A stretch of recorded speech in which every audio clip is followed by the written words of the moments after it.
నిన్న మొన్నటి వరకు మనతోనే తిరిగి సడన్గా మనల్ని వదిలేసి కొంతమంది వెళ్ళిపోయారు అంటే దాన్ని మనం బయటపడడం చాలా కష్టమే. కానీ దాని నుంచి బయటపడాలంటే కొన్ని మార్గాలు అయితే ఉన్నాయి. మొదటిగా ఒకటే అనుకోవాలి, మన కాలు కంటిన దుమ్ముని మనం ఇంట్లోకి తీసుకొని ఇల్లంతా తిరగలేం కదా.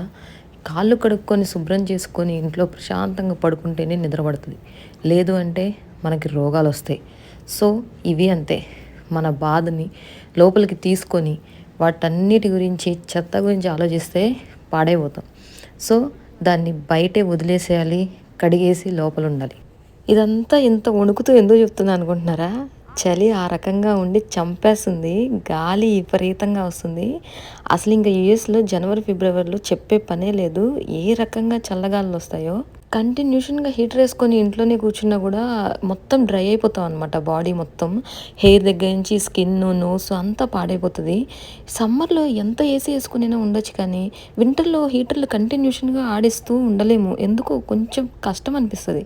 సరే అలా అని ఆఫ్ చేసుకొని ఆ చలిని తట్టుకొని ఉండగలమా? మన వల్ల అస్సలు కాదు. అసలు నా బాడీ అయితే చలికి అసలు తట్టుకోలేను. చాలా కష్టం అనిపిస్తుంది, చాలా షివర్ అవుతూ ఉంటాను. మా హస్బెండ్ ఏమో చలినే షివర్ చేస్తావు నువ్వు, ఇంట్లో మొగుళ్ళ మీద అయితే అరుస్తారు, అలాంటప్పుడు చలిని తట్టుకోలేరా అని చెప్పి ఎగతాళి చేస్తూ ఉంటాడు. ఆయన వేసిన జోక్కి నవ్వాలా లేకపోతే వణుకుతూ కూర్చోవాలా కూడా అర్థం కాదు. ఇంత చలి కూడా ఏదో ఒక్కరోజు వెదర్ బాగోబోద్దా అని మా అదృష్టం కొద్దీ వెతుక్కుంటూ ఉంటే ఒక రోజు అయితే ఇట్లా దొరికింది. ఇట్లా పార్క్ అయితే వచ్చేసాం పిల్లల్ని తీసుకొని, మంచి స్వెటర్లు వేసేసి. మాతో పాటు ఇంకా 3-4 ఫ్యామిలీలు అయితే వచ్చాయి. అలాగే ప్లే గ్రౌండ్లో ఒక అతను క్రికెట్ బ్యాట్, బాల్స్ తీసుకొని ఒక్కడే ఒంటరిగా ఆడుతూ ఉన్నాడు అనమాట. ఎంత పీస్గా ఆడుకుంటున్నాడో, ఒక్కడే ఆడుతున్నాడు.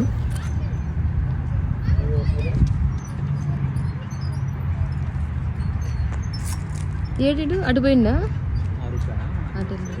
వింటర్లో పిల్లలకి పెద్దలకి ఇంట్లోనే కూర్చొని విసుగొస్తుంది అనమాట. ఇలా ఇంకా బయటకు వచ్చి పార్కులకు వచ్చాము అంటే వాటికి కావాల్సిన బాల్స్, బ్యాట్, అలాగే ఇట్లా స్వింగ్ అవ్వడం, స్లైడర్స్ అన్నీ ఆడేస్తూనే ఉంటారు. వాళ్ళని అసలు ఆపే వాళ్ళే లేరు. వీళ్ళు చూడండి అసలు ఎలా పరిగెడుతున్నాడు. మేము వచ్చే టైంకి మా పెద్దోడికి హ్యాపీగా 2 ఫ్రెండ్స్ అయితే పరిచయం అయ్యారు. ఇంకా తిరిగేలేదనమాట, వాళ్ళని ఆపే వాళ్ళే లేరు. దాని ముందు రోజే క్రికెట్ ఆడి కాలుకి దెబ్బ తగిలింది, నొప్పి అంటూనే నేను ఇక్కడికి వచ్చి వాళ్ళతో ఆడుతూ ఉంటే నేను చూసి షాక్ అయ్యాను అనమాట. వాడి నొప్పి అంతా ఏమైపోయింది, ఎలా ఎగిరిపోయింది అని చెప్పేసి. అలా ఉంటుంది పిల్లలతో. వాళ్ళు యాక్టింగ్ చేస్తున్నారా నిజం చెప్తున్నారా అనేది కూడా మనకు అస్సలు అర్థం కాదు. ఇంకో పక్క ఈ బుడ్డోడు చూడండి, వాళ్ళ నాన్న స్వెటర్ వేసి నువ్వు హ్యాపీగా ఉండరా చల్లగాలతో ఎందుకు అంటే జిప్ ఓపెన్ చేసి మాతో ఆటలాడుతూ ఉన్నాడు. మనం ఏది వద్దంటే అదే చేయాలంటారు, వాళ్ళు ఏది చేస్తారో మనం అదే వద్దంటాము. ఏంటోలే. నిజం చెప్పాలి అంటే చాలామంది నేను వింటున్నా, 2 పిల్లలు దీనికి ఒకరితోనే సరిపోతుంది, ఇంకా చాలు ఇంకొకరిని కనొద్దు అని చెప్పేసి వాళ్ళు అనుకోవడమే కాదు, అందరికీ ప్రచారాలు చేస్తూ ఉన్నారు, అందరినీ పాడు చేసేస్తున్నారు. అలాంటి దృష్టిలో మాత్రం ఎవరూ ఉండద్దు. నేను చాలా రోజుల తర్వాత రియలైజ్ అయ్యాను ఏంటి అంటే, ఇప్పుడు మా పెద్దోడికి చాలా హాలిడేస్ వచ్చాయి. వాడు అసలు చిన్నోడితో ఎంత సరదాగా ఉన్నాడో. మామూలుగా అయితే వాళ్ళకి వెళ్ళాలి వీళ్ళకి వెళ్ళాలి అని చెప్పేసి అడ్డమైన తిరగాలి అని చెప్పేసి ఇళ్ళమ్మడి తిరుగుతూ ఉంటాడు. నాకేమో అది అస్సలు ఇష్టం ఉండదు. మంచిగా ఉంటే, క్లైమేట్ బాగుంటే బయట పిల్లలతో సరదాగా ఆడుకోవాలి, ఓపెన్ ప్లేస్లో ఉండాలి, ఎంజాయ్ చేయాలి. అంతేగాని ఇళ్ళమ్మడి తిరగద్దు అని చెప్పేసి ఎప్పుడు నేను కంట్రోల్ చేస్తూనే ఉంటాను.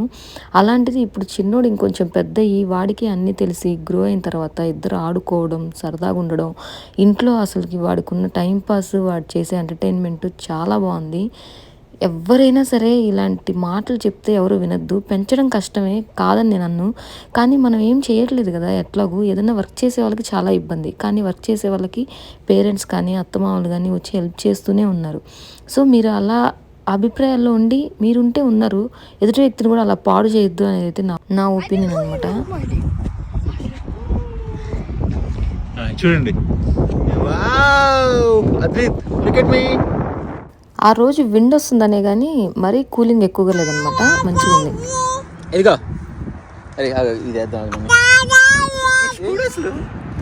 తీస్తుండా పోయి. ఎండు చెట్లు అన్నీ కనిపిస్తున్నాయండి.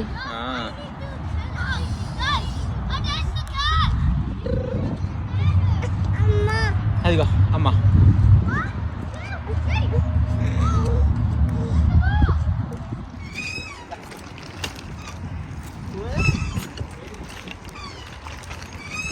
Hey boss, I didn't say this one. Aarush గడికి కుక్కీస్ ఇది ఉన్నాయి ఏ కుకీస్? అవి ఉన్నాయి బాంబేజీ ఓ ఇంకా ఉన్నాయి కదా, నాకు కూడా గుర్తులా. తీయచ్చులే రేపు.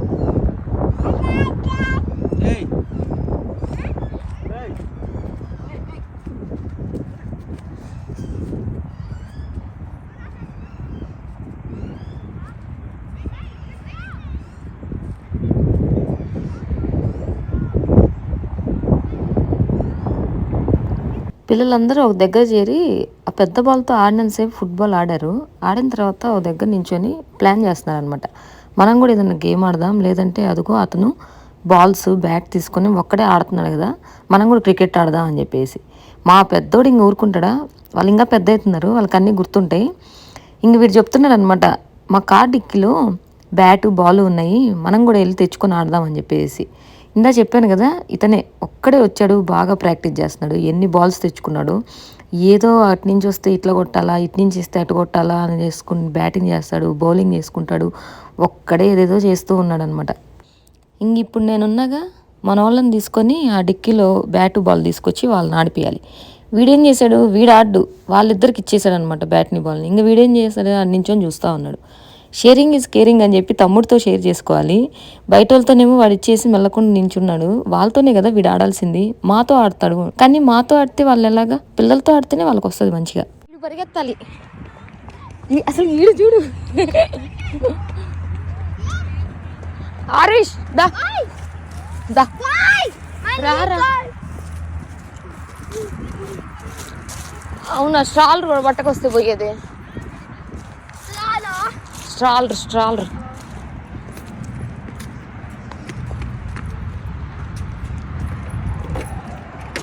పైకి తిప్పురా. అరే ఇది రాదా నీకు? మరి రానప్పుడు ఎట్టొచ్చినరా నువ్వు? ఆరుష్ నువ్వు ఫీల్డింగా నీకు ఫీల్డింగ్ తెలీదా క్రికెట్లో?